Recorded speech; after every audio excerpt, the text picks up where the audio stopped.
I'm going to show you how shopping project works.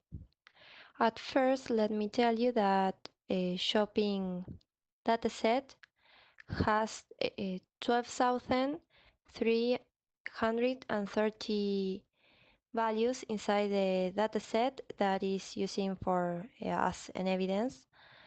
Um, the portion of the dataset that is used for test is 0.4, and if you run this, we can see here, if you sum these two values, that it gives us 4,932 values.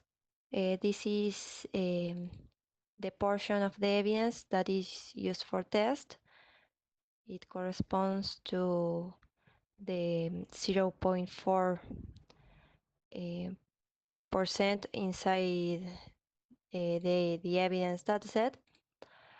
Another thing that we could see here is that the AI predict correctly most of the cases that the users did not buy stuff, but it was more difficult to predict the ones that the customers make a purchase. Um, this is all the data that we could obtain for this implementation.